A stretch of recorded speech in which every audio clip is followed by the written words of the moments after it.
Easy and tasty పప్పు ready. కావాల్సిన పదార్థాలు: ఒక బీరకాయ, 4 టమోటాలు, 3 ఆనియన్స్. వీటిని కట్ చేసుకోవాలి. ఫస్ట్ అయితే బీరకాయ తొక్కుని మొత్తం తీసుకోవాలి. అంతే, చాలా డార్క్ గా కాదు, కొంచెం లైట్ గా తీసేసుకోవాలి తొక్కుని మొత్తం. బీరకాయ తొక్కు మొత్తం ఇలా తీసేసుకోవాలి. మధ్య మధ్యలో ఇలా ఇక్కడ ఉన్నా కూడా పర్లేదు. ఇలా మీడియం సైజ్ లో బీరకాయ, టొమాటో, ఆనియన్ కట్ చేసుకున్నా. టొమాటోస్ ఎక్కువైనా అనిపిస్తుంది కదా, ఇప్పుడు మీరు టొమాటోస్ కొన్ని వేసుకొని తర్వాత చింతపండు కూడా వేసుకోవచ్చు. బట్ నేను చింతపండు వేయడం లేదు, సో టొమాటోస్ ఎక్కువ వేస్తున్నా అంతే. ఒక గిన్నెలో 1 గ్లాస్ అన్ని కందిబ్యాళ్ళు వేస్తున్నా, ఇంకొన్ని కూడా వేస్తున్నా. కందిబ్యాల్లోకి కొన్ని వాటర్ వేసుకొని కడిగేసి నీళ్ళన్నీ పడేయాలి. ఎక్కువ కడగకూడదు, జస్ట్ దాంట్లో ఉన్న దుమ్ము పోవాలంతే. ఇప్పుడు ఇదే గిన్నెలోకి ముందుగా తరిగి పెట్టుకున్న బీరకాయ, టొమాటో అండ్ ఆనియన్ కూడా వేసేస్తున్నా.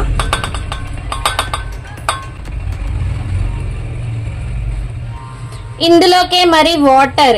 ఈ వాటర్ ఎన్నేయాలంటే వెజిటేబుల్స్ అన్ని మునగాలి.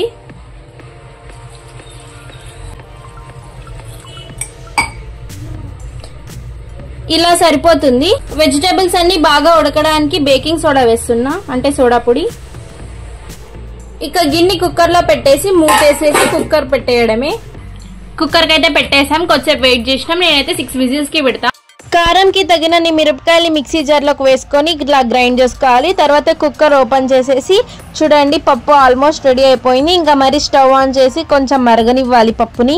ఇక్కడ మనం బీరకాయ పప్పు చేస్తున్నాం కాబట్టి బీరకాయ వేసాను. ఒకవేళ సీమోంకాయ పప్పు చేయాలనుకుంటే జస్ట్ బీరకాయ ప్లేస్ లో సీమోంకాయని రీప్లేస్ చేయాలి. అండ్ టొమాటో, ఆనియన్, బ్యాళ్ళు మాత్రం కామన్. ఇంకా ఆకుకూర పప్పు చేయాలన్నా కూడా ఆకుకూర తరిగి వేసుకోవాలి. ఏ పప్పు కావాలంటే ఆ వెజిటేబుల్స్ వేసుకోవాలి. అండ్ ప్రొసీజర్ మొత్తం సేమ్. ఇలా బాగా మరగనివ్వాలి. దీంట్లోకే రాళ్ళుప్పు వేస్తున్నాను, వేసేసి బాగా కలపాలి. టొమాటోస్ తక్కువ వేసి చింతపండు వేయాలనుకున్న వాళ్ళు ముందుగానే చింతపండుని నానపెట్టుకొని ఆ చింతపండు నీళ్ళని ఇప్పుడు యాడ్ చేసుకోవాలి. కొంతమంది బెల్లం కూడా వేస్తారు, బట్ అది మీ ఇష్టం. ఇప్పుడు నేనైతే ముందుగా గ్రైండ్ చేసి పెట్టుకున్న కారాన్ని వేసేసాను. మొత్తం మిక్స్ అయ్యేదాకా కలిపి తర్వాత చిటికెడంత పసుపు వేసి మొత్తం పప్పుని అంతా బాగా మరగనివ్వాలి. బాగా మరిగిన తర్వాత పైన ఇలా వస్తుంది. ఇప్పుడు మనం స్టవ్ ఆఫ్ చేసుకొని రైస్ లోకి, చపాతీలోకి, రొట్టెలోకి కూడా వేసుకోవచ్చు. That's it.